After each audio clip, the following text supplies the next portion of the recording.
Today I have with me Mike Watt, the legendary Mike Watt. You might know Mike Watt from the Minutemen. You might know him as the bass player of the Stooges. You might know him from his solo career, which launched the Foo Fighters. You might know him from the plethora of projects he's been a part of.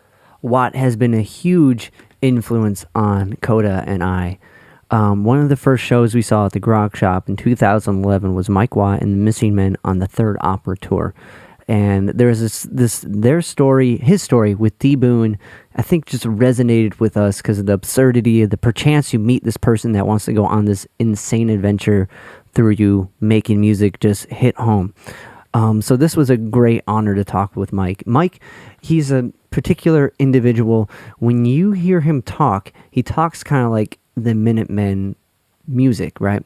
He comes at you with a lot really quick, and each thing he comes at you with is this nugget of of inspiration, this of well thought outness. That's everything he says he means, and like I appreciate that so much. Like I don't think like the last interview I did with Kevin Eastman blew my mind, and every answer he said was like the answer you want to hear. Do you like Bruce Lee? Yeah, he means everything. You're like, like so epic. With Watt, it was like every sentence was something like that. It just brought out this thing. And like, for me, I was taken away with this. I was kind of along for the ride in this interview, which that's the conversation I want to have with Mike Watt. I want my mind blown. And that definitely happened. But before we get into the interview, I want to thank everyone who came out to the Grog Shop in the Beachland last weekend, or whenever you're listening to this, on the November 13th and 14th. You guys are amazing. We raised over like $3,000 for both venues to stay open, or like to keep the funds going, especially now with both venues temporarily shutting down. And I know both of that is going to go to a good place. And all the friends who donated online, we could not have asked for a more amazing moment to celebrate our 10th anniversary than selling out both nights, which is absurd to even think about. And the fact that all our homies showed up, like playing with George and playing with Benny and Leah and everyone who came out to make the set special. We can't thank you enough. And everyone that, because I know it's weird times and going out to things like this is not comforting. And the people that did come out and put themselves at risk to hang out and help these venues stay open, thank you from the bottom of our hearts. Now, we're going to get into it.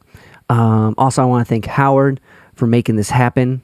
He did me a solid and got me in with Mike. I can't thank you enough either. This is just a big thank you before we get into talking with Watt. This is going to be the first time I've ever done a two-parter podcast. So this is part one.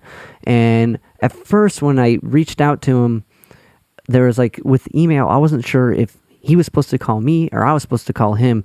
So I sent a message saying, hey man, ready to go. And didn't hear back, and I waited, and I waited, and I waited, and I couldn't see the online thing on Skype, so I didn't know if he was online. And eventually I just call. And he's like, man, you know, I was waiting for you. I'm like, oh, fuck, I've never done that, you know. And with Mike Watt, someone I've been dying to talk to and pick his brain about, and I'm already starting off rough. So I cut it out so you don't really hear it. But at the beginning, there was like this whole thing with time being messed up, and like I thought maybe he was angry with me, but he wasn't, and I hear it now listening back with the tone. But this was something, man, really, really excited to share this conversation with you. And in both parts, this is going to be part one, both parts as a Mike Watt fan, or as a Stooges fan, or as a John Coltrane fan, or as a Minuteman fan, this two-parter podcast is for you. A little bit more work before we get into it. Studio 44 has been mixing all the podcasts. So if you guys have any audio needs, Studio 44 Cleveland, Jay Sparrow, our homie, who also played and produced both nights at the Beachland Grog, is doing this. So make sure you reach out to him. And if you can like, rate, subscribe, review, comment, share, whatever you want to do, the podcast on all the platforms. It helps us as me keep doing this podcast and being able to talk to more cool people and share it with you. Also, I just started a YouTube, and so if you follow Zig at the Gig on YouTube, that would be a huge help. Yeah, a little technical stuff, it's good to know, but it's not the whole dealio. It's more like, the way I look at it, it's more like like steak knife, cut the steak or cut your friend. I mean, you learn how to use this shit. Yeah. Right? You don't really have to know all the nuts and bolts. Got it. So it's the process, the how far the tool can take you. I mean, you play guitar, so you know where to put your fingers on some of the strings. That probably didn't come right away. Definitely not. Definitely not. Okay. But then you got into writing songs and shit, right? It was one foot in front of the other. And it was a process. And maybe it's the same thing with this internet and computer shit. Yeah. But like I said, you don't really have to know how it all runs to use it. True. That's for sure. That's for sure. There's a lot of friends that... No, but internet too, because if you don't use it, think of it as a vehicle, you can get nerded out and you end up with, just the gear and shit. Yeah. Well, I see people do this with music. They talk all about the amplifiers and the guitars. They end up writing those songs. Definitely. I used to work at a guitar center, and I'd meet those guys every week. They would come back looking for the new pedal for the tone. Shit hard center. Yeah. Yeah. So yeah, they're looking for the tone. Look, it's like conspiracy theories. People want a shortcut on the truth. For sure. They don't want to do any of the legwork. But like anything, like when you first get on the skateboard, it's not ollies right away. Yeah, it's pushing. And really, that's a good better skateboard. Now, I will say, there are things that are game changers. For example, the skateboard. Yeah. Urethane tires. Now, you don't even realize this because it's probably been your whole life. But I come from a day where they had these red chalk pieces of shit where you couldn't even, the smallest pebble would knock you over. Yeah. Urethane changed that. Yeah, because Yeah, red. There was another kind that used steel. They ended up like 8-sided shit. Yeah, that wouldn't roll too well at all. But that's what happened in the 60s and shit. It was later in the 70s where these urethane came out, and that was a huge game changer. The stand-up bass going to the bass guitar, Leo Fender. Yeah, game changer. But what did it take? It took a James Jamerson. It took a human to make really the change work, even though that technology came, until it's applied, it's just floating out there in the idea world with all the other shit. But then when somebody applies it, like the Dogtown guys getting the urethane and doing the pools, and you know what I mean? Then all of a sudden, wow. When I was a boy, you couldn't stand up on them because, like I said, the littlest pebbles. And dudes were sitting on these motherfuckers. Yeah, going down the hill like a little go-kart. Well, which is fun. Even the cracks would knock your ass over, let alone the street. You couldn't do the street. It was just too rough. Well, it's the artist taking the paint to the canvas in the sense of the growth of technology in whatever form it is. Was skateboarding big for you?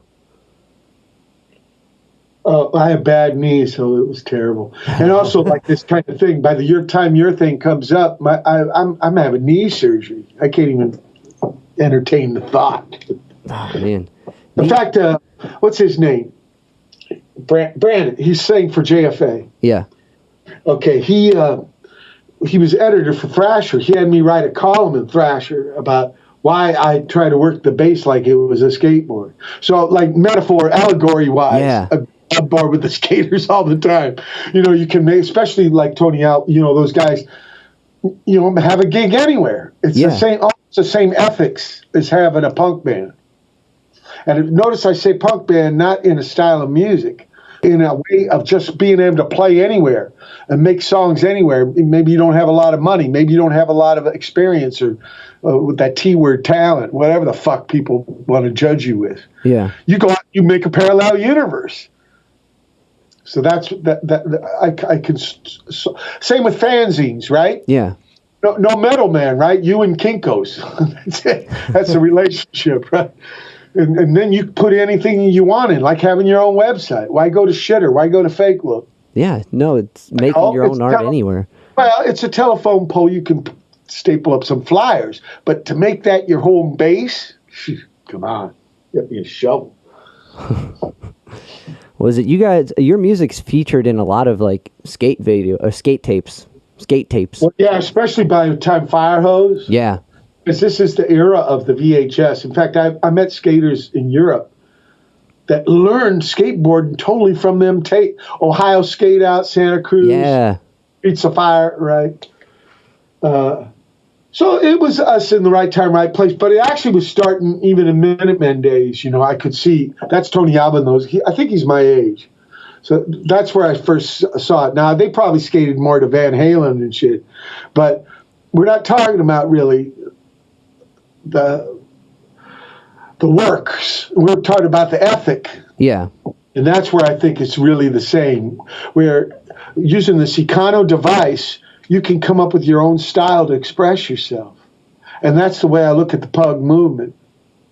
It don't even have to have a guitar. I remember some of them bands, like the first band that could sell out the whiskey was the Screamers. They didn't even have a guitar. They didn't play fast. It's weird how humans, especially when the slogan was anarchy, right away a lot of rules, uniforms and labels and all this. And it's just the way we are about things. We want to liberate ourselves and then right away confine. Take that away. Yeah. Yeah, that is strange. Pat Boone sold way more Tutti Fruttis than Little Richard. Yeah, for sure. But that's what 75 years ago. Yeah. So it's not a new thing. Was it? I think I read a quote from you saying that the only new thing about punk is discovering it. Well, what happened was there was a band from the city, San Francisco, called Black Humor. Yeah. And they had this weird ass fucking album. And it was kind of like Throbbing Gristle type, right? Okay. Not fat. It was just really wild. Yeah. Yeah. Okay. And there's this one song where one of the lyrics is, "The only thing new is you finding out about it." And I thought, yeah, because the do-it-yourself thing, actually, Dave, it goes back to at least Walt Whitman with his Leaves of Grass, 1855. He puts that motherfucker out himself. He writes 12 poems. He thinks he's going to stop this because the Civil War was a slow slide, Everybody knew it was coming. And he thought dudes would read this shit at lunch, at work, on the farm, at the factory. And fuck it, let's don't fight. But I mean, you know what I mean? I can see some of them same ethics 175 years later. So that's why I say I used that quote from that song.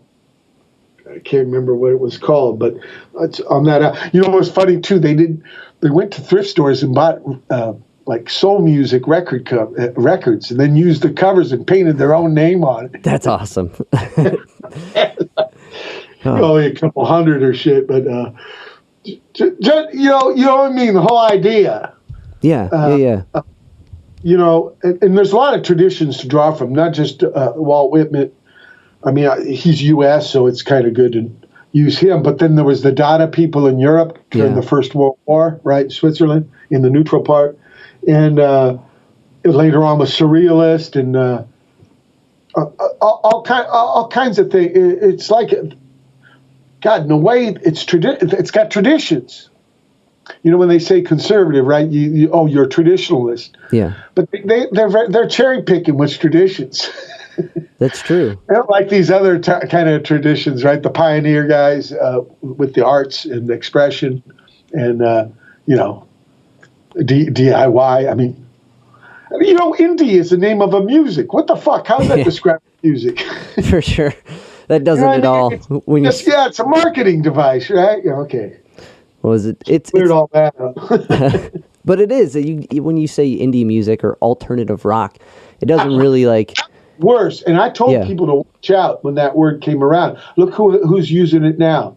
These fucking extreme right wing, Yeah.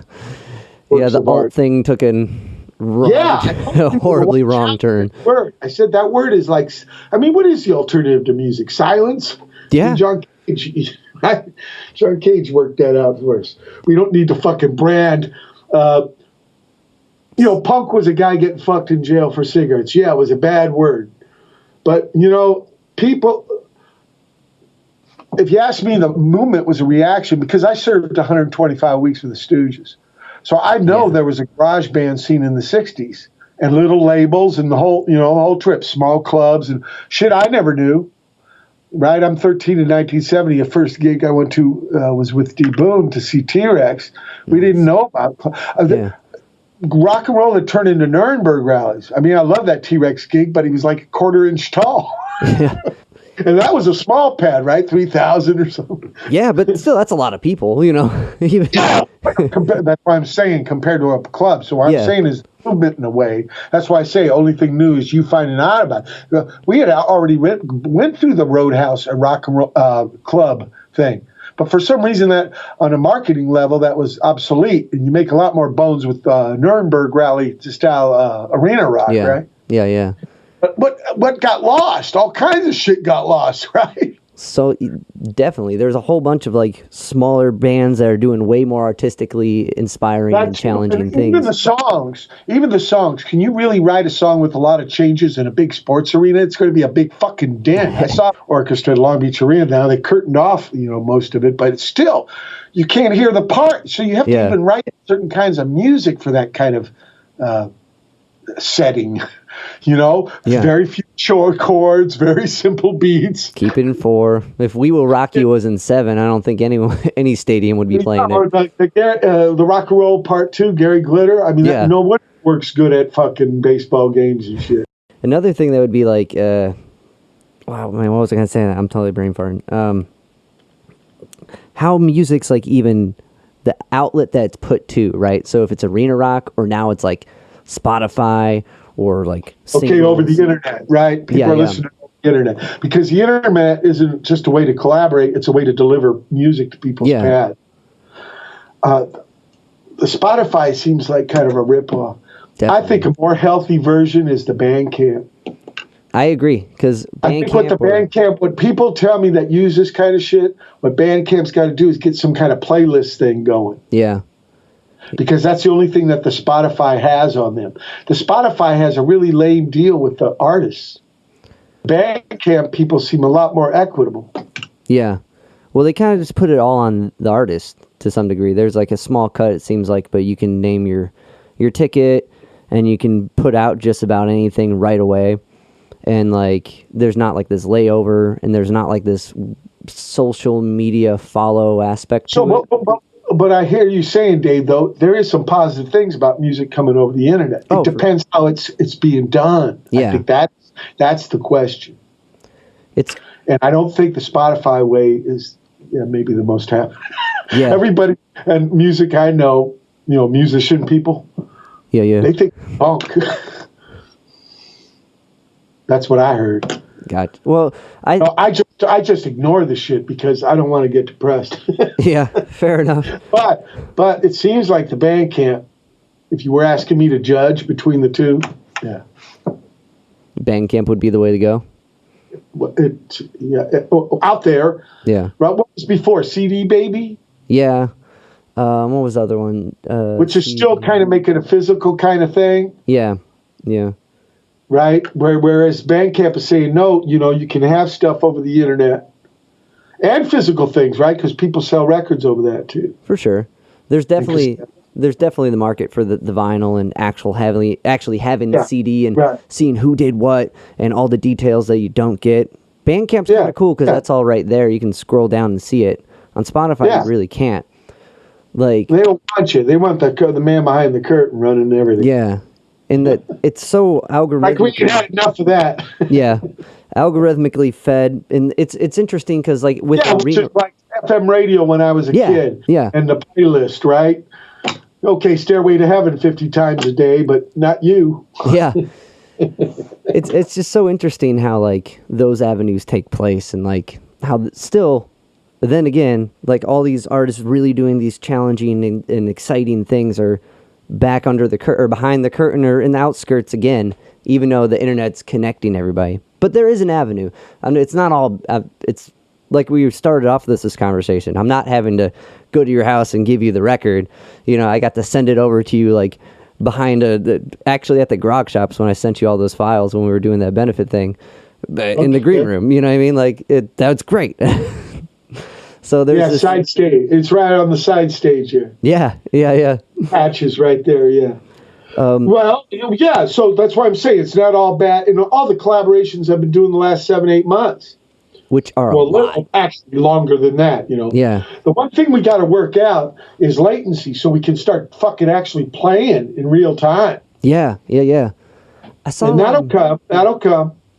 There was, with all this downtime, the tech people got time to do the passion project, to bring the things together. I saw there was some app called like Tom's Drive or something like that. I'm going to bring it up here in a second. But like where they were getting close to fixing the latency for musicians to play together. So you can play at time, Yeah.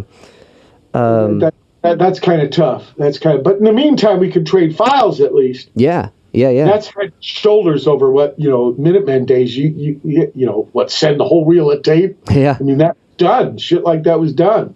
The first Dose album, me and Kay made by trading cassettes. She was in Connecticut, and I'm in California. We're trading 4-track cassettes. Wow. So, I mean, if there's a will, there's a way, right? Yeah, for sure. Yeah. And the bottom line is technology won't solve anything anyway. It's always you're going to always have to have the creative problem. But I'd rather have that a problem than anything else. For sure. Rather hit the wall trying to... Should it already be figured out? Should you have, no creative challenge? Just things are, songs just pop out of your head? Wouldn't be the same, that's for sure. I was always wondering with how Dose Records, how you guys wrote, because that... For two basses? Yeah, like the parts are so... It's a very narrow spectrum of the frequency range, right? Right. So what you got to do is kind of work the holes. Actually, you got to do this too with a drummer. Yeah. Kick drum. I mean, I know it looks like a guitar, and a lot of guys play it like a guitar, but it's actually a drum in a way. The closest notes are the kick and the toms. Yeah. And so you got to play the holes there too. It's interesting. That is. The big daddy is James Jamerson. He's the guy. Yeah, he's the guy we all look up to without even knowing it. Well, man, the Funk Brothers and everything they laid out, nothing but hits. And James Jamerson. Great drummer man, too. Yeah. Pistol Pete Allen, and before him, Benny Benjamin. Yeah. These guys, and then, Bob Baffert after on the bass. But James Jamerson, he's coming from the stand-up, and, most, quote, musicians, unquote, were considering this device a toy. Wouldn't play it. The stand-up? No. The electric, gotcha. Yeah. Actually, my first union card said Fender bass. They called it a Fender bass because Leo. You know why it's called a precision? Precise sound? No, frets. Oh, that's duh. That makes sense because basses were giant fucking violins without a chin. Yeah. Wow. Okay, I never put that together. He played a little saxophone, saxophones, the piano, so he never played, but he had country musicians who toured. In those days, they ain't named vans yet, so they're touring in station wagons, so they have to fucking tie the doghouse bass onto the roof. So he put steroids on the Telecaster and just, scaled it up. Yeah. So it could be like a fake stand-up. He had mute on the bridge and stuff to dampen the strings. So James Jamerson, he's like thinking, no, you know what? This ain't a fake stand-up. I come from the stand-up. I've been doing it my whole life. But they can't record worth shit. Yeah. In those days especially. No piezo, right? It's only microphone. A lot of notes are getting lost. So he's using an electric bass directly into the board. And so these things could be heard over the AM radio. And so if you could be heard, maybe you're going to write different parts. Maybe you're going to use it different than those guys, That's great stand-up players. Paul Chambers, Jimmy Garrison, Ray Brown. See some big Mr. Ray Brown. I mean, these guys are incredible, but you can understand why the kick drum was only used for bombs. Yeah. Because, that was a... Earl Palmer, with Little Richard, when they weren't carrying a bass guy, he's the guy who did the steady kick on the floor. I mean, they used it for bombs. The only thing that held time was the hi-hat or the ride. And they had, because the bass players, they had doing eighth notes. Yeah. Actually, the piano and the guitar was in the rhythm section if you're talking a swing band. So, what I'm saying is, all this evolution and shit is because of what's coming out of the speakers. Like we're talking delivery system, right? How it's going to people's pad if you bring them the record, or it comes over their crap top or something. How does it get to there? You know, what goes into that? Some guy pushing the space bar? Yeah. Well, sometimes it does. Sometimes, you know, it takes ingenuity. It takes a James Jamerson. Sometimes it takes a guy who doesn't know what the fuck he's doing to accidentally stumble on it. Beautiful. You know? But like John Coltrane said, music's a big reservoir, you know? Yeah. I met that Frank Kosky, that last interview he did in a station wagon. He liked country squires. What was that? I think he played a... He says to him, yeah, there's cassette on the internet of this thing. If you don't have it, I'll flow it to you. It's beautiful. But he says, you know, Sun Ra's accusing you of ripping him off. And John Coltrane says, you know, there might be something to that, because I listened to John Gilmore, you know, his tenor player, John Gilmore. You know, music's a big reservoir. You know, that's something about him. That's why I start every show off with him. He said music people, musicians, they can tell when something's phony.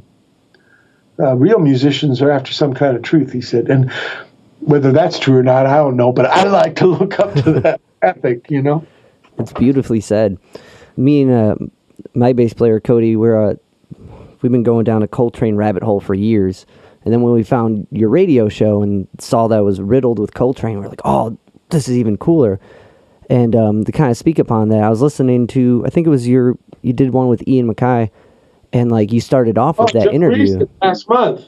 Last month, and like, I'm like, oh, this interview is so epic. It starts off with John Coltrane's last interview, and like...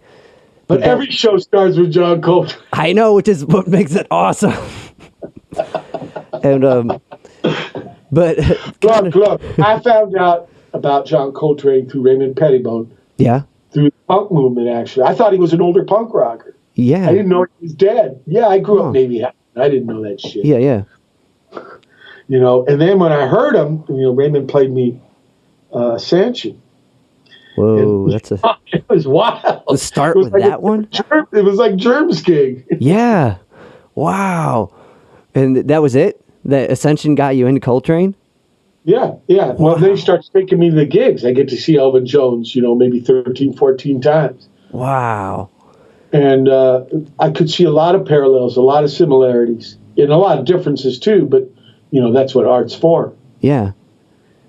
It's it's an interesting flannel, right? A lot of different threads to make up a big pattern.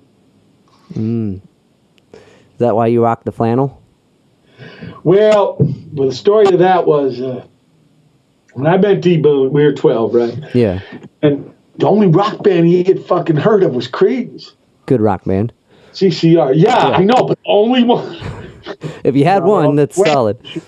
So his ma right away wants us to make a band. She wants me to play the bass. And, man, I cannot.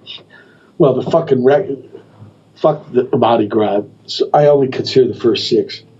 You know, Tom quit the band. Yeah. Shit like. But anyway, so D Boon ain't even.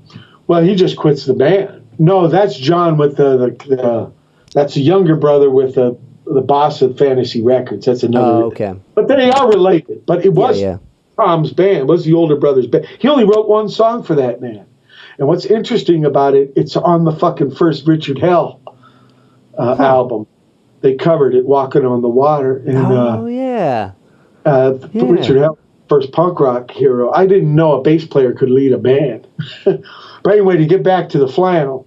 So here, D Boon's got these 6 records. He ain't using the record cover. You know, they're on the hardwood deck and a $30 plastic record player. You got to put 6 quarters on it to keep it from skipping. You know, there's fucking vinyl and all this shit. And I can't hear what the bass is doing. And I have not my ears aren't sensitive. You know, I don't even know what the fucking bass is.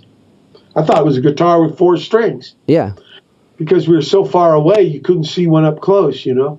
Depending on the record. I didn't see a real bass till I was almost 16, up close. So I played a guitar for the first couple of years with 4 strings. I thought they had skinnier necks. I didn't know that the word meant lower. Baja, you know, bajo. Yeah. Low. So anyway, I'm looking at these album covers, and I'm thinking, the singer has this, Mark Bolan, he likes the boa. Yeah. And this guy, he likes these, because again, Navy housing, I don't know fucking farmers, lumberjacks, I don't know this kind of outfit. So I think this is his rock and roll suit. And even on Cosmos, he's wearing leather pants and whatever. I just think that's his rock and roll. So I thought, man, I can't figure out what this bass guy's doing. Stu Cook, I can't now. And he wrote good parts, okay. But just at that age, I couldn't tell what the fuck was going on. But maybe if I wear the singer shirt, Steve Boone will still like me. So that's how I got into flannel. The thing with, I don't know why punk, a certain part of the movement, liked flannel. Except maybe they were econo. They were in a lot of thrift stores. They were rough. You could fall skaters, right? If you fall down in them. You could pin them up. You could patch them up. Yeah. Patch up. I don't really know why that happened, but it really came with Credence. Gotcha. That makes sense. In a strange way. When that's all you get is like a record's worth of images, you know what I mean? Like, this is it. That makes so much sense. Record cover, he's on every record cover, and he's wearing those kind of shirts. That's awesome. Right? I don't think there's one Credence record without him on the cover looking that way. Bayou Country. The first album, okay, I think he might be wearing some Union. Remember, the band, you had to wear Civil War clothes. Yeah. So he might be doing that on the first one, but all the other records, he's got these plaid checkered shirts, and I'm thinking, that's his rock and roll way. So I'll wear them, and I'll button them up too, because in those days, remember we graduated Peter High 76. So if you wore a flannel at Peter High in the 70s, you did not button them up. And you wore a thing called a thermal underneath it, which was thermal underwear. Yeah. So it's kind of jersey. So the white sleeve part is hanging out because you roll up the sleeves and then you don't button it. So it looks like a little layered look, little Annie Hall. Yeah. Yeah, I tell you. Hot, especially in California. People you get a thinner one or something. Yeah. Because a lot of this shit is fashion. Okay? Yeah. And the 70s people were very narcissist. They were really about themselves. We didn't listen to any older music. Kids nowadays will like Black Sabbath, a 50-year-old band. Yeah. There's none of that shit going on. Nobody's listening to Charlie Patton, Rudy Valley. It's just a whole different. Kids, younger people are way more open-minded these days. And they're not so concerned, I think, about fashion. Not so much, a little bit. Yeah. Little tight pants around the ankle, leotard things, yeah. And because in my day it was bell-bottoms, right? But I grew up Navy housing. Yeah, everybody's daddy's a sailor. I'm saying I've already seen my share of bell-bottoms. But then, actually, I still wear what I wore then, Levi's. So they weren't tight or bell. We were just straight down. They lasted a long time. They were thick. Econo. I think. Yeah. Yeah, they were econo. Yeah, with the Minutemen, that wasn't just a slogan. Yeah. No, that was a way of life. But there was a tent factory up in the city, the Strauss brothers, Levi Strauss. Yeah. They turned into a pants thing. Huh. Yeah, they thought this, denim rough, it worked good for work pants, and I got into them. And I'd get a pair for my sister and my mom every year because my birthday's only 5 days from Christmas. So I got 20 pairs, and you know how it's weird for guys. Yeah. Their waist stayed the same, even though they might get a fucking gut going, So you can wear the same fucking pants for years. They're good. So I got 20 pairs I've never even worn yet. They're just fucking up sitting in a closet. When you're doing as many, when stuff opens up and you're hitting the road again like you normally do, you just get new pants, new pair for every town. No, I wait till they're wore out. Yeah. Why use it up? My ma's gone now, but my sister's still here, so I'll still probably go on a year. But that word normal scares me. You think you're talking about when things get healthier. Yeah. Okay. Because normal, what's normal for 1933 Germany? And I think that word, maybe it's from being a younger punk rocker, but whenever I heard that word normal.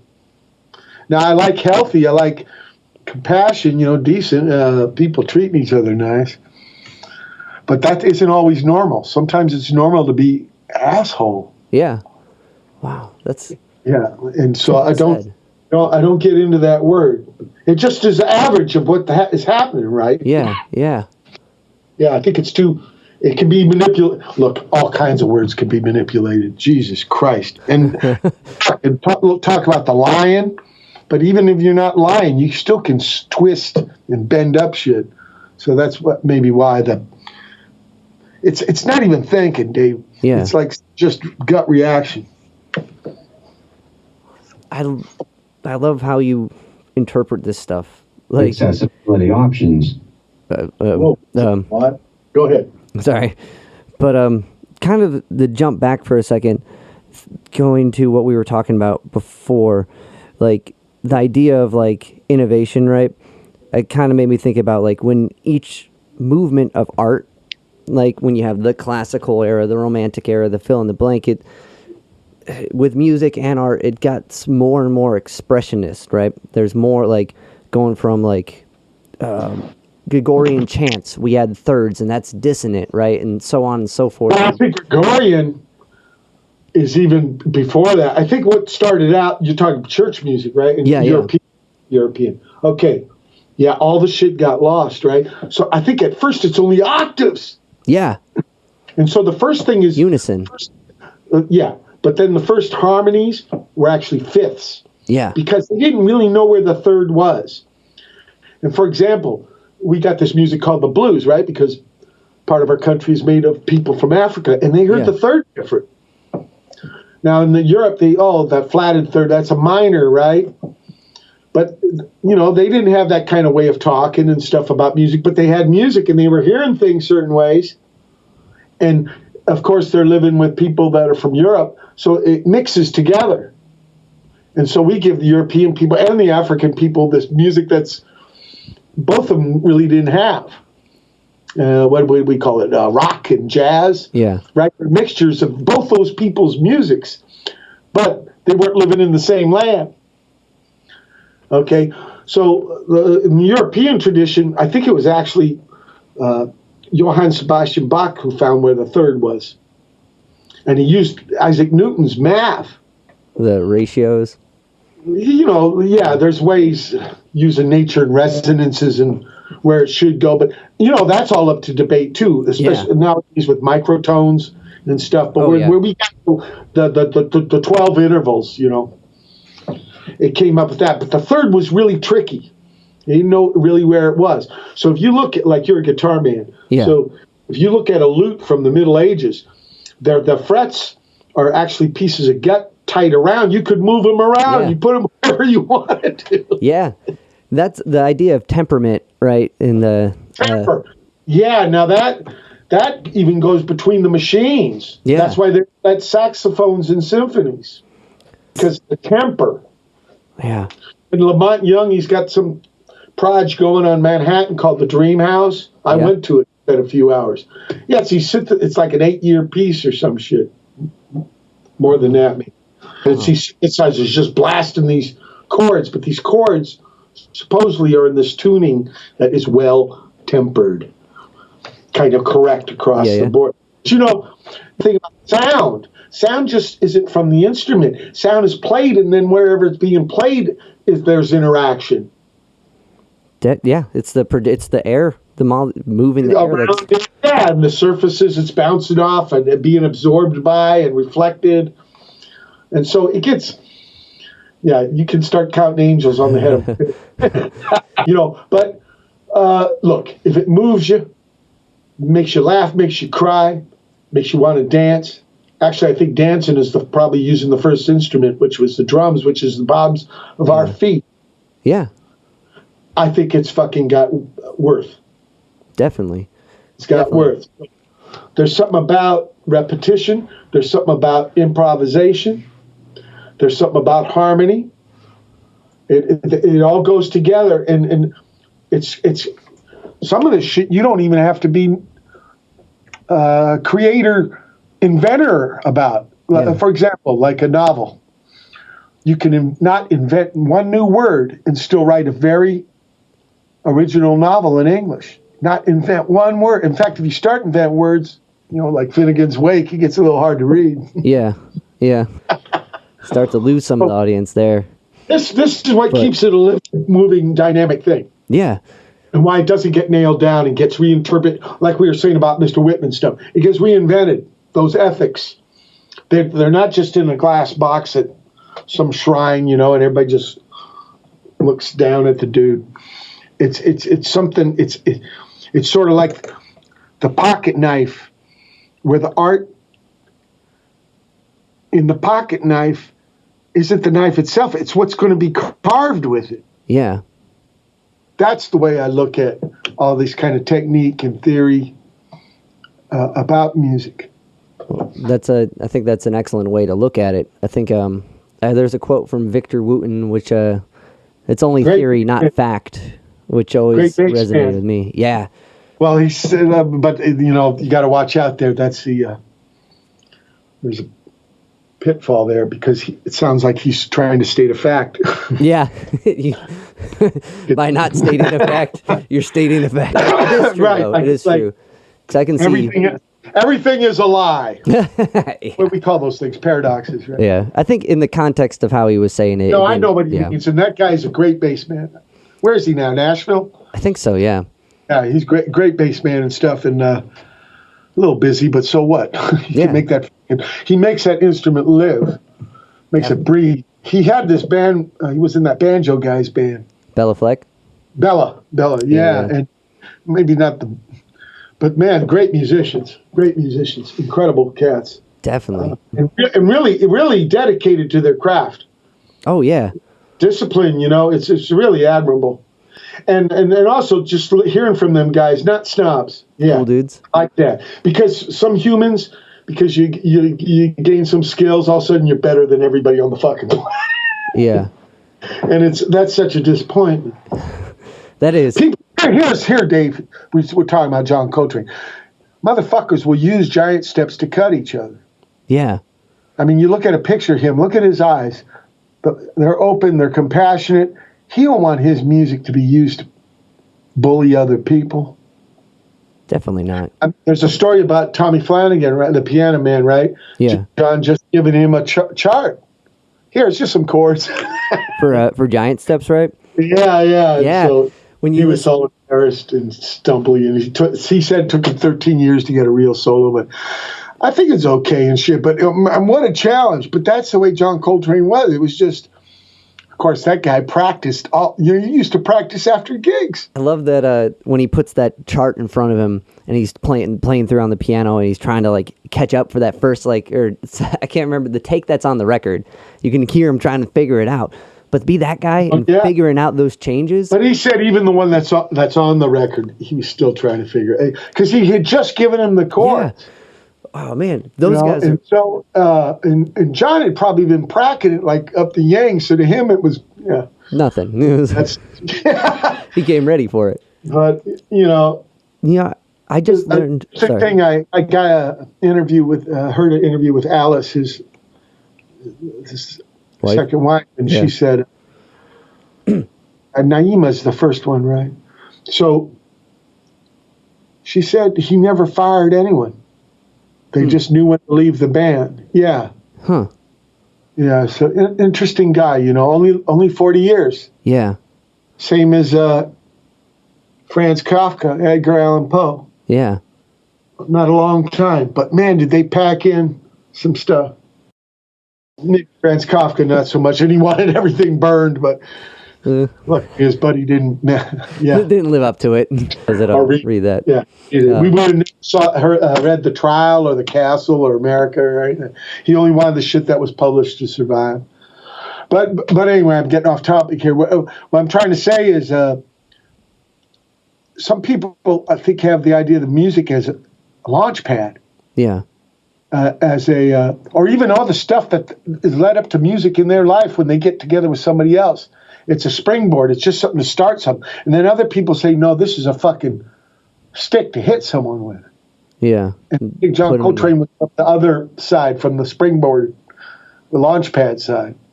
Well, definitely, like with the quote with the reservoir and how deep it is, and just to go deeper with it and try to, with a guy like that, who's like, music is, for as technical as jazz can be, to find this like immense spirituality in what he did, and going from like the guy shedding on the standards to a love supreme, you know what I mean? Like, there's nothing, he has a record called A Love Supreme. He's not trying to put anyone down. Like, no, that's a prayer. Yeah. To say thank you for getting off the shit, right? Yeah. He actually spells it out with the sax playing. And the last spells out the prayer. Yeah, I think it's 19 phrases or something. Well, he sings, him and the band sing, but he's spelling it out with the saxophone. Yeah, with the phrasing of it. It's amazing. Look, I think the whole movement wanted something else. They had been doing bebop for more than 10 years, right? And that kind of played itself out. All these chord changes, and look at Miles. He when Train comes back to play with him, and a Kind of Blue, he goes into this modal thing. Hardly any chord changes. Yeah, 2 maybe. Yeah, musicians or creative people, they get restless and they don't want to maybe do I Love Lucy reruns forever. Yeah. And I think this is one of the things that got him into prac so much, man. It was like a fucking onion, There's this documentary on him when they're talking to Rashid Ali, his last drummer. Yeah, he'd get the airport, he'd pull out a flute. I mean, guy practiced so much, but he was already so good. I don't think that was the point about being good enough. It was probably he'd chase down one kind of thing, and that would open up possibilities, and he'd have to chase them down. It was like peeling an onion. Wow, that's a good analogy for it. You know what I mean? Yeah, definitely, because I think his mind, you know what I mean? It didn't was like, now it's done. It's no, now because I did this, maybe I can do that. Yeah. Because he was always talking about in his spiels that he had ideas that he was still working on. He's always talking about that, trying to get stuff out of his mind into the music. Well, that struggle. Yeah, well, that's the whole thing. Like with, I think it was Of Love Supreme, he locked himself up while he was getting clean and did worked on that. Well, no. Right? No, 65, he okay. Dick Hills, he wrote Love Supreme, and he gets clean in 57, the year I was born. Okay. And in Philly. That was Dick Hills in Long Island. And this is Philly up that pad he got with his GI Bill on 33rd Street. And his cousin Mary lived there and stuff. And he locked himself upstairs, you're right, for 2 weeks, cold turkey. Yeah. Now, what happened was he was playing with Miles, in the quintet, and I think nodding out, maybe even picking his nose. I don't know. It's in the Quincy Troop book with Miles, and because you can't trust. Miles wrote or told Quincy Troop all kinds of shit. But he's backstage at Thelonious Monk's there, and Miles socks John Coltrane in the gut. And Thelonious Monk says, Miles, you shouldn't have done that. And he says, John, you can come play with me. And for 9 months, he went and played with Thelonious Monk, did some record.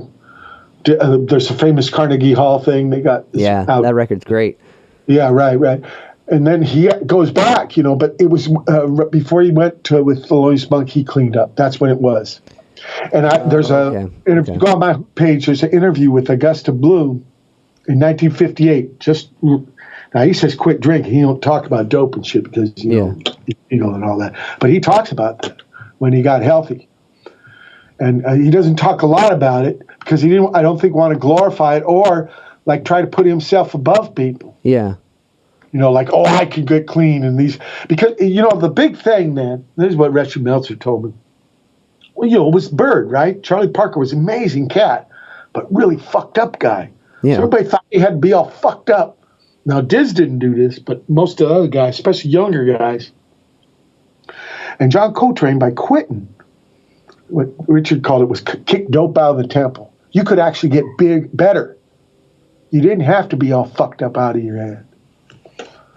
And that was important to the movement, that movement, bebop. What John Coltrane, Richard Meltzer told me what John Coltrane did. But he didn't want to use that as somehow some kind of platform or capital. Yeah. Something to trade on. Yeah. He always wanted to keep things down to music, what is getting played, what is getting expressed.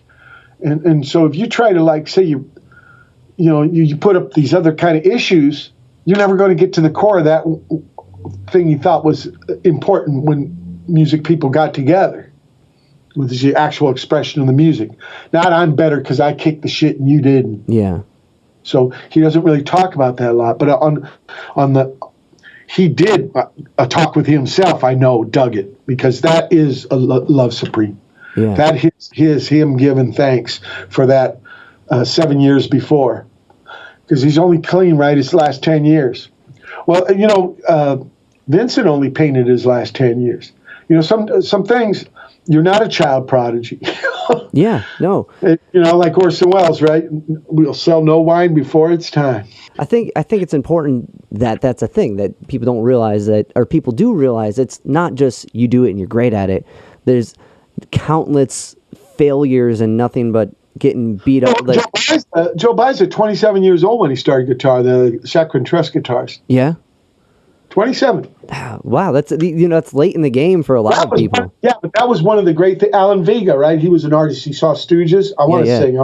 Started Suicide. That was one of the greatest things about the movement, was people were motivated to try to express themselves with music. And that's a lesson that gets lost. Yeah. Because, a big part of it was that reaction against arena rock. But another part of it was mobilizing people that maybe, didn't have piano lessons as a 5-year-old. Or maybe they didn't even have music at their school, didn't have a music program. Because, they don't think it's important or whatever. Yeah. You notice I asked that on my show. I always ask them if they took music at school. Flea told me that's why he started his Conservatory of Music in Silver Lake, because he went back to Fairfax where he did trumpet, Yeah. And there no more program. He does that benefit every year, right? Well, for it, yeah. Yeah. Well, and started it. But, it is important. It is important to be exposed to this and, have the chance. Because everybody doesn't have that ideal situation. So maybe you do expose later on. That's still okay. One of the things that the movement said to me, you can be an older cat, and if you want to do it to it. Look at Vincent. I mean, he sketched and shit, but he never painted until his last 10 years. He only sold one. He didn't even sell that one, really, his lifetime. So it's strange about art and humans. Yeah. It really is, the connection. And I think John Coltrane was trying to, keep things focused that way. I got a lot of interviews by him where you actually hear his voice. And I think that's important. There's this weird documentary, and I love Denzel Washington. He's an incredible, beautiful man, an incredible actor. Oh, Chasing Train? Yeah. But to have him talk, because I've heard his voice. And Denzel, of course, he don't even try to talk like John Coltrane, but that would be even cornier, maybe. Yeah. What'd you think of that, Doc? I thought it was what I liked about it, my favorite part, I didn't know about that home stuff that he shot of Robbie, of his kids. Yeah. The Super 8. Yeah, I'd never seen that. Yeah, those tapes, there was some cool stuff in it. I thought they kind of breezed through it pretty quick. Just anything, I really like like Ken Burns kind of. Yeah. Even though the jazz doc, the Ken Burns one, the 10-hour one, that one's great. And no Mingus, no Charlie Mingus. No Mingus. I thought Mingus was in it. Maybe I have to watch it again. No, Whit Marcellus, Yeah. And a lot of Louis Armstrong, and who's great. He's beautiful. Yeah. And he did a lot of changes, but he is not all jazz. Yeah, they definitely focused around him in that one. Because there's Wynton, and I think Wynton has disagreements with, his brother. I saw DeFeo, the youngest. Yeah. Doing, first time I saw him play was with Max Roach. I like that idea. Yeah, mentorship. The older guy, would play with the younger guys. Art Blakey did buttloads of that. And I saw Rob play with Max Roach. First time I saw Ravi Coltrane. He was playing with Roach. Yeah, Raymond would take me all this a place called Catalina up in Hollywood on Cahuenga. Yeah. I'd see all these guys. Yeah, you'd sit a table away. Billy Higgins, look at you the whole gig. It was your fucking gig. That's so cool. It really was, Yeah. It was. And just playing for the love of it, But it was different times, Yeah. He couldn't stay there. He had to end up moving, He ended up in Nagasaki, actually. That's why we'd see him a lot, because that first gig would be, when he'd fly over here to Cape Cole. I did, kind of going back to that Coltrane doc. Jazz Machine, I think that's what the name of his band, the Jazz Machine. Jazz Machine, yeah. But going back to the Coltrane doc, I like when they talked about his time in Japan. That's the last tour. That's the last tour. And what's really heavy about that tour is he's not just doing the gigs. During the daytime, they didn't really talk about this that much. He's doing jam sessions with the musicians over there. He knew he only had a little time. He didn't tell anybody, but people talk about it. Elvin says he remembers the last gigs he did with him holding his side. And, he walks into a Mersey and just passes away in a short time. So he was trying to pack in as much as possible. In fact, I met a guy, Akira Sakata, sax man. Yeah. He went to the Hiroshima gig. Wow. He had his record, one of his John Coltrane records. He wanted to sign it. Yeah. And John Coltrane had just played, 2-3 hours, And sure enough, he's got a towel wrapped around his head and he's practicing backstage. And this is a man who's only got a year left to live, Yeah. It's the never-ending search for the expression is endlessly inspiring, and it totally is. It really is. Is that that's why I play him every show. That's a beautiful reason to play him, and the music's just every time you hear it, there's something new in it. You can listen to Blue Train for years and still hear new stuff in it. He's playing chord changes where there's not chord changes, or his pentatonic riffs. I talked about something like that in the Augusta Bloom spiel. Yeah, that I told you about. It's an hour. It's not at his house. It's Augusta's house. You can hear the dishes being washed and shit. That's awesome. Because remember, this is right after a Thelonious Monk 9 months. Yeah. So Augustus is asking him questions about this experience. And he said, we would play a song in a minor, and no one had ever hit the third. Huh. Yeah, it was all the intent, right? Yeah. That's what the bebop, what do they call it, the chromatic enclosures do. They enclose the third or the key note, and everyone's dodging the third. That's hip. But you're acting like it, right? Yeah. It's the frame of the mind. More than that, not just the mind, but it's an ensemble. So the minds. Remember, this isn't one guy trying to figure out a big symphony. These are guys coming together as a little ensemble to do aid and abet the music with a group. Gung ho. The gung ho, a spirit, right? Man. Okay, you might have a rudder man, you might have a keel man, bow man. It's still one boat. Yeah. So the way you connect, the way you communicate, intention can be 9/10 of the law. Stuff like that, and people. Yeah, of course, there's shticks and stuff, and cliches and things. You can, little life preservers, I guess, if you start going under and stuff, but really what you're doing is trying to make an interesting conversation. That's what you do if more than one guy is playing. Otherwise it's a monologue. If not, it's just, nothing sticks out. It might, but just a different thing. It's a soliloquy, it's not an ensemble. An ensemble is a weird kind of communication trip. And the way you do it, I guess you could see the puppet strings. I remember if Georgie saw somebody picking their ass, he'd say, "Hand puppet." So maybe that's a one-man band. That's kind of cool, though. Kind of. So you just put out, I think it was in October, the electric version of A Love Supreme, or A Love Supreme Electric. And it wasn't you, it was you and an ensemble, kind of going off the ensemble. No, Henry Kaiser got that thing together. Yeah, that's amazing. What it is, John Coltrane actually wrote 2 big pieces. Yeah. And actually one of those he did 2 versions of. Everybody knows A Love Supreme. Yeah. But he did another one called Meditations. Which, before and after, there's a big band one, a little band. One had more movements than the other ones. So Henry Kaiser wanted to kind of do, now he had done this with Miles Davis music with Nels Cline. I think it's called Yo Miles, where you bring in rock band guys to try to reinterpret these works. Yeah.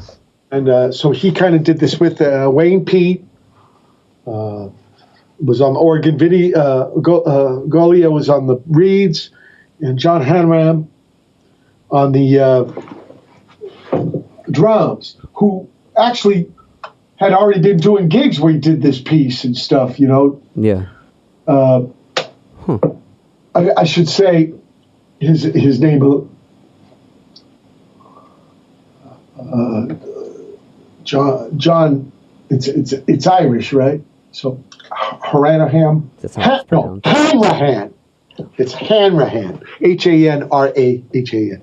Okay, so Henry already had like a connect with him, right? Because Henry's up in Santa Cruz, and then the city of John Hanrahan, or Pacifica. But anyway, they're very close. And so they had been working together and stuff, and so they were kind of the core. And then Wayne Pete is down here in SoCal, not Pedro, but not far away, kind of near Venice or Santa Monica, like Palms, Mar Vista, this area. Yeah, it's hard. You know, SoCal's 150 towns. It's like if the gap between you and Akron gets filled up, which it probably will. Yeah. And so, you know what I mean? It's a metro area. Yeah. They're saying Pontiac and Detroit. Yeah, they used to be different, but so on. And then in Vinny, I think, is Eagle Rock, so like by Pasadena. So us 3 are down there, them 2 up there. They come down and we record the thing and then do a gig at McCabe's Guitar Shop in Santa Monica. So that's the whole thing. Wow. I mean, there's no practice for it except for the gig and the recording. And Wayne Pete, we did at his studio at his pad, and he ends up mixing it and doing that stuff. So it's all self-contained thing, but I was really afraid to be part of it because, you know, that music is really. But I'm thinking, you know, John Coltrane, there's no fucking way he would want us to do a top 40 cover of it, you know? Yeah. Some like note for note thing. And like I said, there's something, now he didn't tell me this, you know. I was only 10 when he died, right?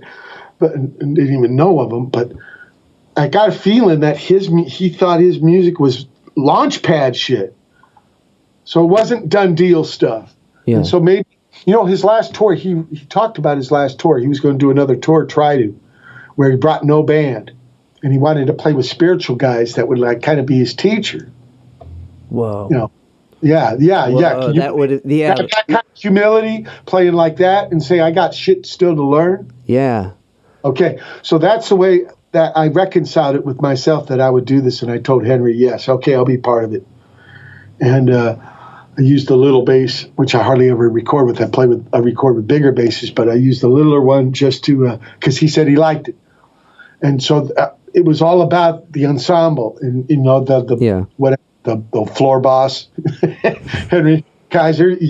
Okay, you run this because I got to tell you, I'm a little nervous and insecure about this whole fucking, don't worry. Wayne Pete's got all the chords and the voice, and he'll do the heavy lifting. And I'm thinking, Henry, an ensemble, you know, everybody's doing heavy lift. You know what I mean? Yeah. It's like having the, you know, Big Daddy Don Garlitz with the big Hemi. You don't put a Volkswagen tranny to get the power to the wheels. It's just, you know what I mean? Yeah, it's like we were saying before. You're as strong as that weakest link. Definitely. So okay, but I'll do. You know, I'll go ahead on this because I really believe in a way it is part of a John Coltrane. Not to use it to justify anything, especially me blowing clams and shit, but They don't pay for the clams. Those are free. Shit, Jim Brown, I think it was $5 a clam at the gig.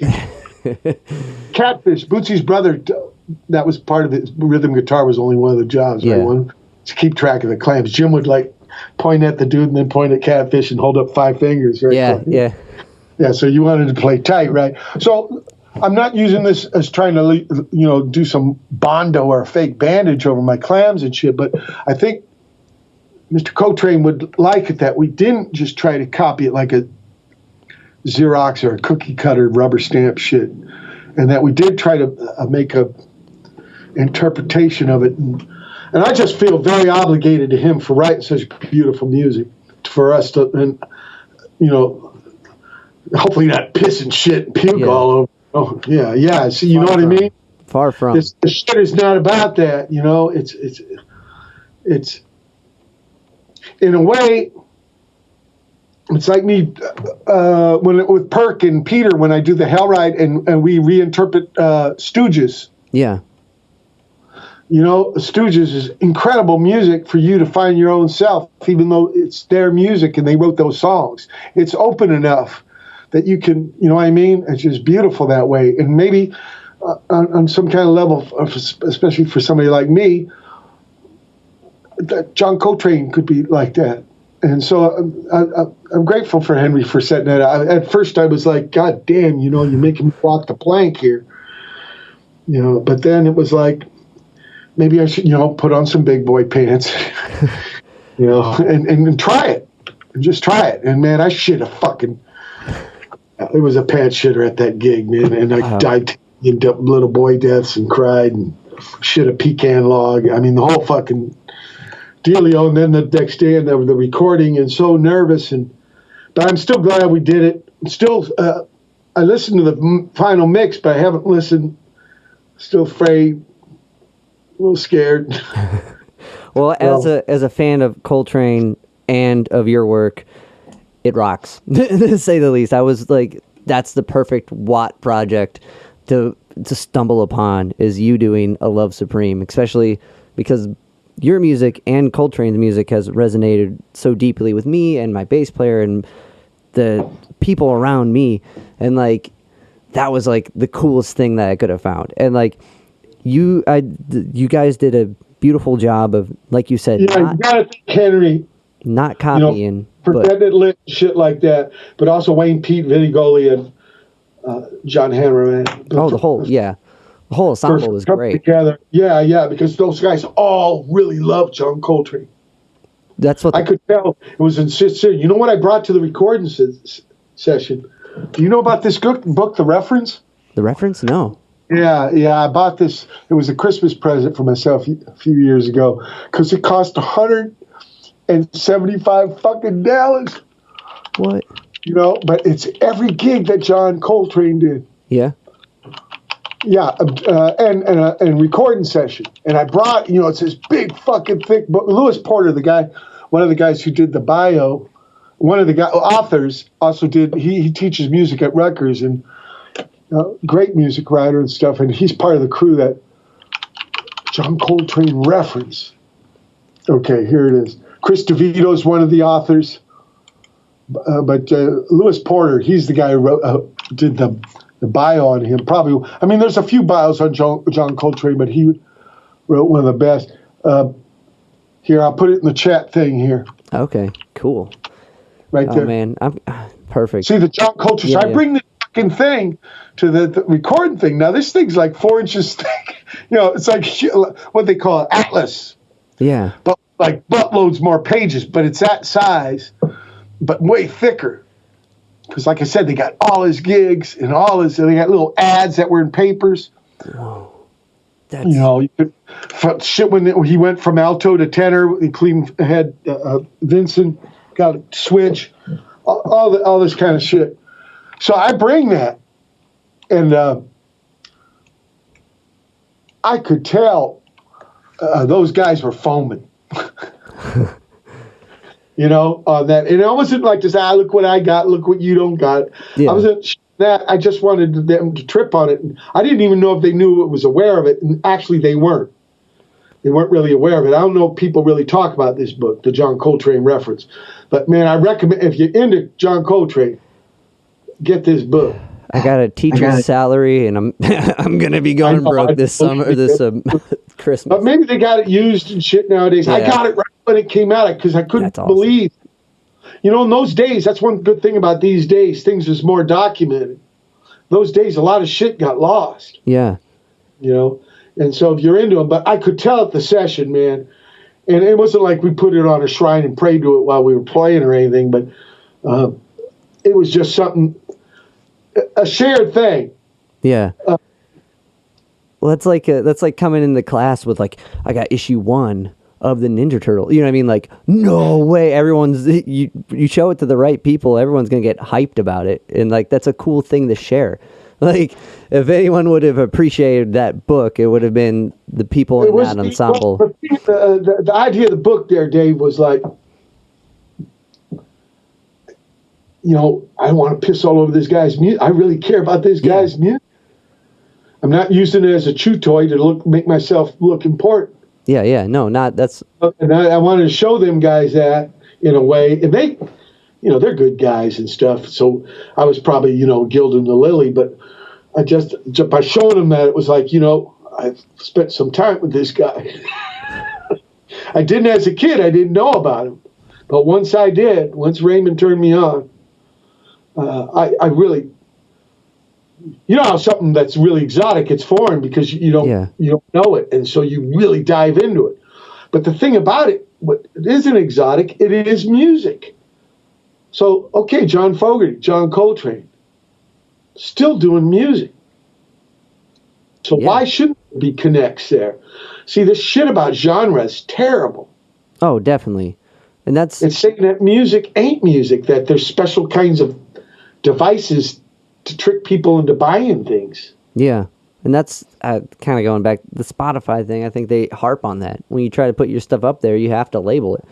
And like, it does just that. It takes this beauty that everything can be melded together. Like, can I tell you a funny story in the old days about the movement? Yeah. When there used to be chain stores, record stores, right? Like Tower Records and Warehouse, Licorice Pizza. Okay. Our shit, right? SST, punk records. Yep. Made here, always in the import bin. Huh. But it was made, okay, all right. Yeah. Imported from down the street. From it, because of course all punk comes from London, even though, you know, Richard Hell invented the clothes. Yeah. You know. That makes sense. It's just bizarre. It's somebody else's idea of what should be kind of whatever. Yeah. It's just bullshit. It is. You know? Yeah. It's like at the end of the Wizard of, well, not the very end, but near the end of the Oz part, where he's going, oh, you know, this is called a diploma. You know, this is called a badge. If you got courage, they give you, you know, all this shit that's supposed to be. What do you mean supposed to be? Some motherfucker decided, and then just because he had the power, made it be. Yeah. But if you kept it, you know, what it is music, and then let the listener decide, maybe it'd be a little more freedom. Yeah. I wonder. Maybe that word is overused big time. Definitely. But if you want, in a pure sense, let people let the expressions speak for themselves. Artistic expressions. Yeah. They'd find, like, I don't know. That would be the beauty of it. That'd be the beauty of it if they was just like, I'm looking for this, you know, over there. It's not categorized, it's maybe alphabetized. I got this machine that Apple used to make called the iPod. Yeah. And you're on the boat on tour, right? Driving. The greatest mode is what? Shuffle. Yeah. So you don't know what the fuck is coming up next. Yeah, it's But no, you do know what's coming up. It's music. That's all you know about it. Yeah.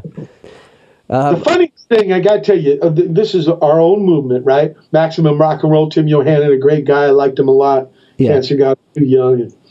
But they started putting these genres, you know, power violence, thrust. Yeah. I mean, how is that different? Even hardcore was strange. Yeah. Now, hardcore, I think Ian came up with for his Discord label because it's in D.C. Yeah. Yeah, I could see it. District of Columbia, right? Hardcore, you know. It's there. It's kind of. You notice they scored. I think only one band ain't from DC. Was it? They're all in that area. Well, just even wanted to make it like a local label, right? Yeah, yeah. But you know, what happened was, what power violence? Come on. Power violence. But this fucking with I remember when the first time I was helping out a band, like with a tour, was for Firehose, and it was in the '90s, the middle of the '90s, and this stuff about electronic music and chill wave and trip hop, and I asked Per about this. What, you know, where do you get these names? And he goes, Mike, it's all in the beats per minute.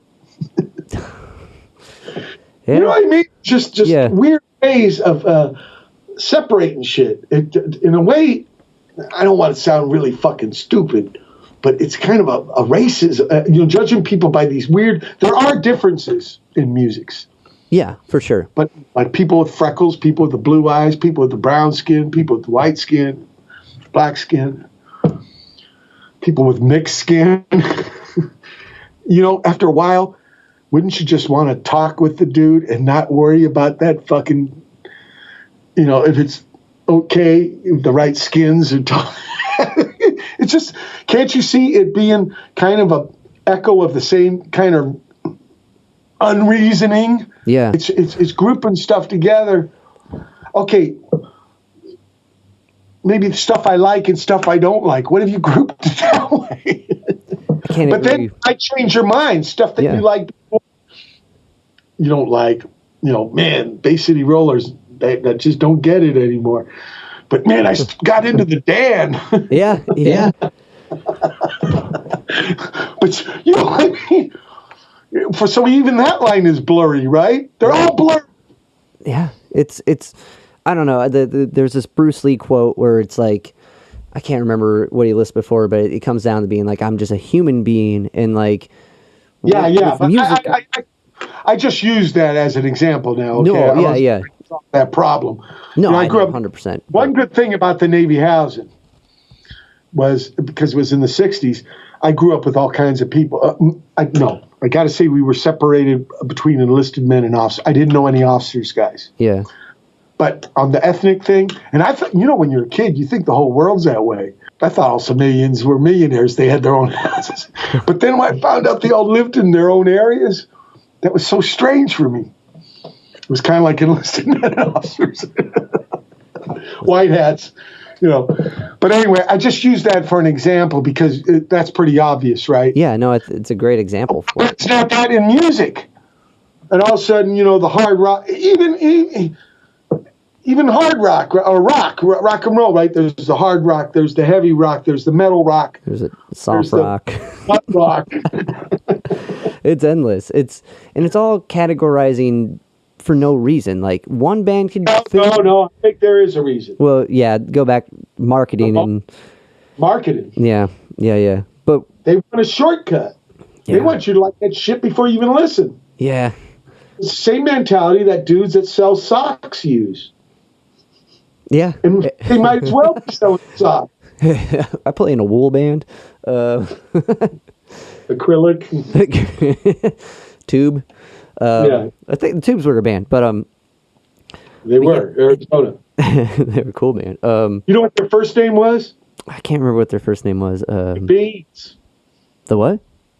The Beans. The Beans? Awesome. Fried Joel's. The kind of shift gears in a way. When you are kind of on that mindset of like when John Coltrane was in Japan, did that inspire you to record your third opera in Japan? Or was that... I recorded in New York City. Okay, and then it was put out in a label then? The first release was. Got you, okay. And then the first tour was in Japan. I did 22 gigs in 22 days, 2010. And was that your first tour in Japan? Was Mike Watt, the Missing Man. Gotcha. But I first toured with Jay Mascis in the Fog there. Oh, and then I did with Stooges, I toured there. Okay. And then Brother, Sister, Daughter with Sam Bennett. And then I was invited to bring the Missing Men over, and I thought it was a great place to premiere the first opera, which was fucking hard. There's 30 parts, and each part has like 5 parts. You know how much shit you had to remember? It blew my first time I saw you play was in 2011 at the Grog Shop on that tour. First West tour. And like, I'm still clamming like a motherfucker. Well, the Jap tour was total clams because we're working it out in front of people. Yeah, it's different in the studio. You can stop for sure, and you can go back and fix it. And there was never any clams. It was a clean boat. But actually, it was recorded very strange because I was really afraid of copying the Minutemen because I used a lot of Minutemen techniques. So I had Raul Morales, Tom Watson record the guitar and drums first. I didn't want him to hear the bass. I thought, why not remove the only Minuteman? Because I was using the small. In fact, I was inspired to do the piece by listening to the Minutemen again. I couldn't listen to them after D. Boone got killed. Yeah. And then in 2005, these kids, Tim Irwin and Keith Sheeran, made a documentary, We Jam Econo. So I had to listen. They wanted to talk to me about the band, so I had to listen to this stuff again. And I liked it. It's a great doc. That kind of music again, but I couldn't copy my guys, Georgie and D. Boone. Yeah. I thought, well, if I repurposed it, if I made a third, I never thought I was going to do a third opera. I'll make the libretto about something Minutemen would never write about, which is middle age, because we never got that far. Thought about old, didn't want to be that, but we didn't write about middle age. And then I'll make it part of one big song, which was kind of like a Minuteman gig. And I was inspired by, I was playing with the Stooges in Spain, in Madrid. Yeah. There's a museum right there by the hotel called the Prado. And I saw he's called it El Bosco, but Hieronymus Bosch. Yes, okay. And I saw his works, which I really liked as a boy looking in encyclopedia, but here they were in real life. And I thought, this is like a Minutemen gig or a Minutemen album. And this is how I could make the third opera be its own thing and not rip off D. Boone and George.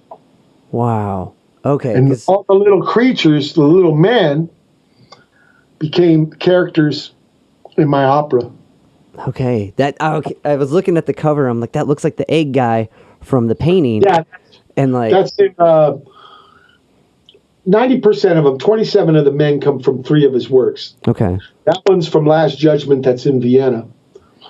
9 others are from Garden of Earthly Delights in Madrid at the Prado. And then 9 more are from Temptation of St. Anthony in Lisbon, Portugal. And then there's 1 each from 3 other paintings, Hey Wayne, Stone Surgeon, and Adoration of the Magi. But, there's one called Flute Horn-Blowing Man. Yeah. And it's because some people say what they were was that kind of aphorisms based on, like blowing your own horn, right? Yeah. Somebody egomaniac, right? But I don't know 500-year-old Dutch, so I made up my own things for this. And it's about a guy in middle age. And it seems like middle age for guys is about thinking about what is it to be a guy, because the guy parts start leaving you. Yeah. And so I mixed in it with Dorothy from The Wizard of Oz, the movie, not the book. So look, they used several of Mr. Baum's books to make that movie. But in the movie, she sees the farmhands at the beginning.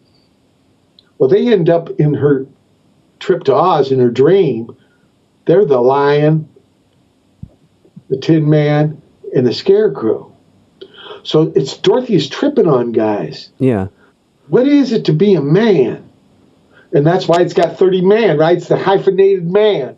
But the man is anything that society is trying to put on him to be. Yeah. Never really gets to decide himself until middle age. Because by that time, it's like, fuck it. Well, yeah. Most people, that's when they... You're 20 years old and get the Corvette convertible and the 20-year-old girlfriend. Or you can deal with it. Where I got a lot of experience, even though my body is breaking down. And so that's how I reconciled the whole fucking thing. And it ain't a crisis. It's just a part of the journey. And because the first one had such a sad ending, Contemplating the Engine Room. Yeah. And then the second one had a happy ending. I lived.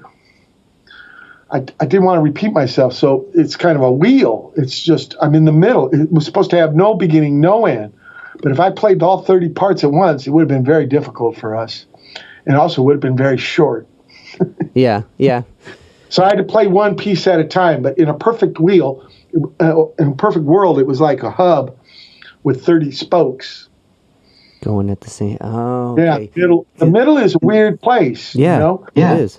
Middle life, and it's always been kind of made out to be a weird, scary thing, but it's just part of the journey. And so I thought the main thing was I could get away from repeat myself as a Minuteman with still using Minuteman things for the music. I'm trying to wrap my mind around that record since then, and like, is the kind of on the idea of men within the 30 songs. There's one where it's Pinned to the Table Man. And yeah, that was supposed to be the only instrumental. Okay. And then it was going to be the last, it was going to be the middle song. Yeah.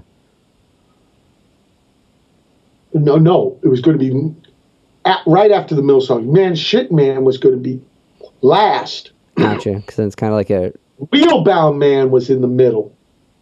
Because that's the hub, the wheel. Okay. And I said, people aren't going to understand my fucking Mobius loop, endless loop.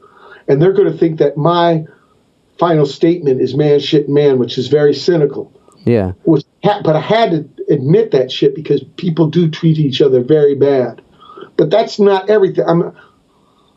I'm not a doomster. Yeah. You know, the life is for learning. So even if you have to learn horrible things. Yeah. So I went and I said, every tune should have words. Because that's how, and you know, the Pelican ends up on my second opera. Pelicans have no song, no voice. They have no song. And I thought, because at the end, Dante, he's got no words to describe what he's singing. So I thought some truths are beyond words. But I thought, you know, in this piece here, it's got to have words. So I was with the Stooges in St. Petersburg, and I wrote that poem. And then I attached it to the front of Pinned to the Table Man. So I turned the instrumental into like, you know, a piece with words, and I moved it to the middle. And then I put Wheelbound Man at the... Those were the only changes I made, because on purpose, I made it in the order I wrote it. So seeing this... Because the whole thing is supposed to take place, like, at once. Yeah. There's not supposed to be one in front of the other, but that's impossible to, like, execute. It would have taken a lot longer time. Like, it's really hard to have everything go on at once. So it's got to be one after the other, but I didn't want to do that. You know, first one had sad ending, second one had happy ending, third one no ending. You know, it's all middle. It's a opera to me, beginning, middle, end, right? It's not like regular records. These aren't collection of songs. It's one song with different parts. Now, I never thought I would write these things, right? I come from the Minutemen where you write very little songs. Yeah. But it just seems like these things I want to talk about, like losing Dee Boone, and then that sickness that almost killed me, and then middle age, I just couldn't get it in one song. And the big inspiration for all three of those things for me, as far as form, is The Who on Happy Jack had this song called A Quick One, Why He's Away. Yeah. That's, me and Dee Boone were way into that. We didn't like Tommy so much. Okay. But we really liked The Quick One. And that's what I was kind of making it off of. And a little bit of Sellout. Yeah. But the idea of integrating everything into one book, not an anthology, but a book, you know, a novel. Chapters with chapters. Yeah.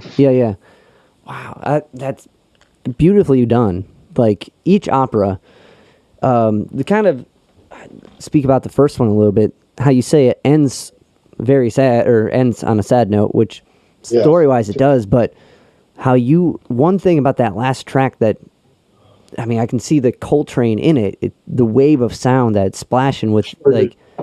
Well, It's I so also beautifully executed. Nels Klein, a great interpreter of the story. You know, I had Easel there, and him, Steve Hodges, every day we did another part of it.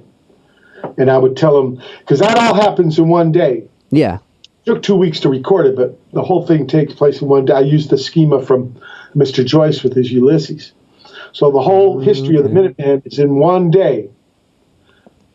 And so, also, it's my pop's life in the Navy. Yeah. So I superimposed the stories. Wow.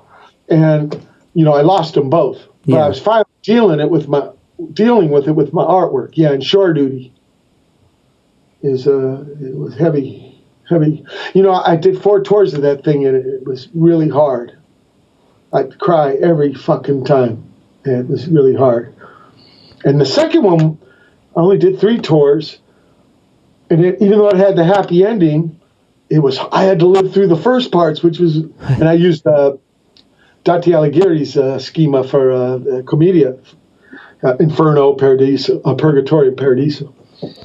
So the sickness was the hell, the purgatory was get the healing, and then get to do the bass and do the kayak. Yeah. It was heaven. But I had to live through that hell part. It was too much. So I actually did 5 tours out of the third one. But all those things, it seemed they had kind of a shelf life. It's like you couldn't do them forever. Well, as an artist, and you're moving on, you know. Feel them like you were just wrote. You wanted to feel them. I think I wanted to be emotionally attached, even though it hurt. Yeah. Like, and I could totally get moving out of that, because you got to experience it, whatever it is. You know what I mean? If it's pain or if it's joy, you got to be in that moment to the fullest and go through all the things. And if you cut yourself out of that, I think that for anyone... It's like taking a shortcut, right? Like we're talking about other shit. Yeah, and there ain't any. And it's going to come... You're jiving yourself. Yeah.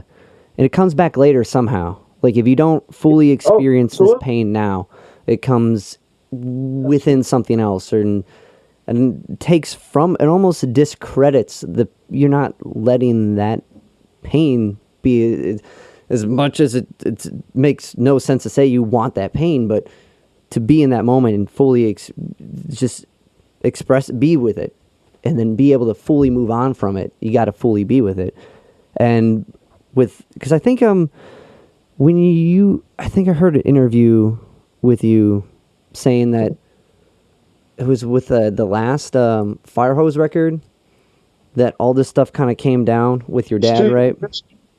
Mr. Machinery Operator. No, he's already dead by then. He dies while I am recording Flying the Flannel in 91. That's it.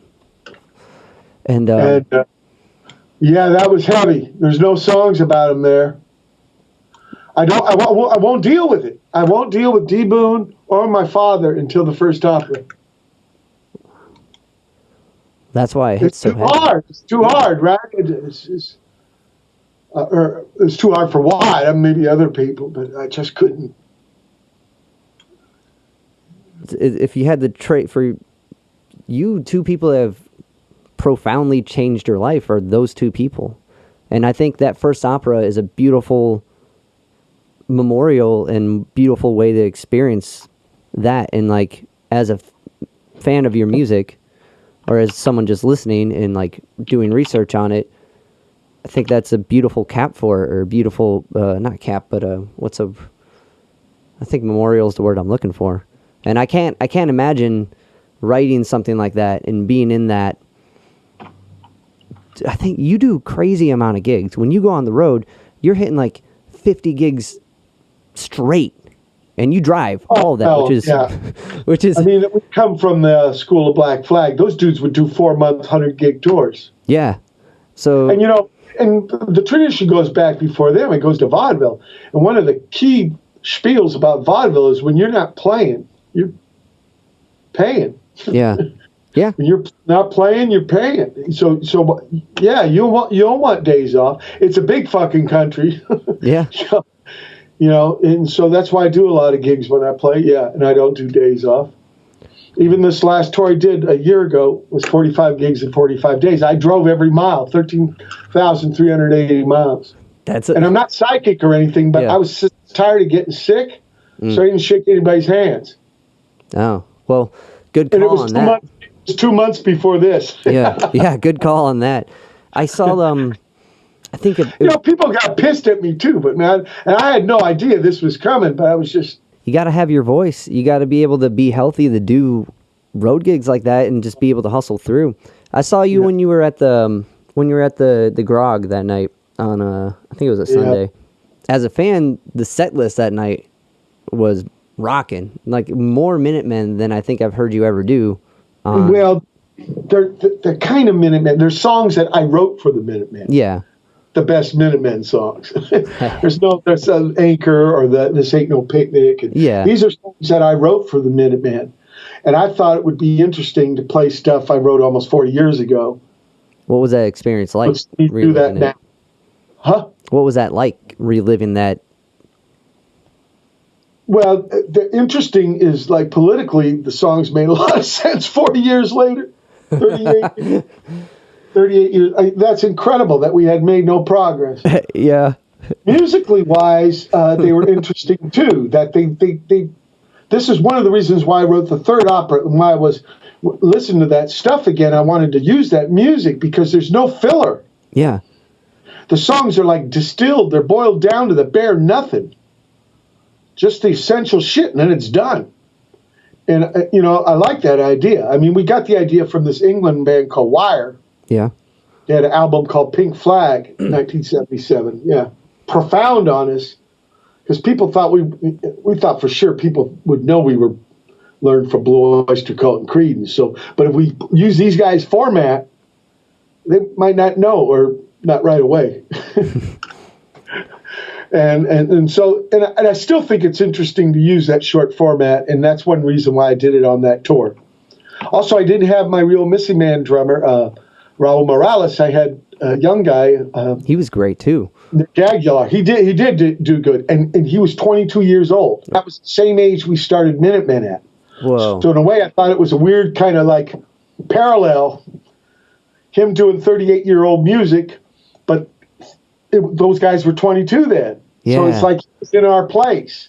He was actually in our place where I'm an older guy doing my younger music, but he's actually doing the thing, and he ain't a Minuteman. That's awesome. He's a drummer man, Yeah. I put him right in front of the stage, and I thought that was interesting. It was like, you know what? Maybe music is music. It's not just for one time. It can transcend time. And look, this big man, he's here working this shit with all his heart out, and it's not like some anachronism, like old-fashioned, old-timey shit. He can make it just as current as... And the subject matter was pretty much the same. It was kind of bizarre, and that's why I did it. But I thought it would be jive to do George Hurley songs or D. Boone songs, so I just did Mike Watt songs from those days. That's awesome. It's so surreal to kind of have someone at that age living the moment that. And Tom Watson is from those days, right? He was in Slovenly then, a band called Slovenly from Manhattan Beach. Now, he's not a Pedro guy, but only like 15, 16 miles away. And we were part of the punk scene. So in a way, Tom Watson's the bridge to the old days. And then the big man was the new guy, right? Yeah. And I was just trying to show people what doing all these gigs and, rock and roll and the movement and stuff all these years, what it means to me. And by playing that older stuff and making it like it was, I just wrote it. Yeah. In the room, I use a lot of ethics of vaudeville. I really think that's a great tradition to come from. Where, there was time when they had to work at the farm or the factory all day. There was no TV. There was no radio. People had to travel from town to town to do stuff for them. And I feel like one of those. And that's the way I feel. I don't feel entitled at all. Those people work all week. They pay money to see the gig. That was a Sunday night, too, I remember. Yep. And we got to do this. No matter what situation, something came that waylaid us a little bit. Or even Minutemen. All that. You got to know this too. But I wrote that thing. I didn't write it on the bass, right? I didn't let those guys listen to the bass until that record came out, because I thought that was the way to keep it from being Minutemen. I got rid of only Minutemen. So I wrote that all on D. Boone's Telecaster. No way. And then I these palsy ass demos and gave.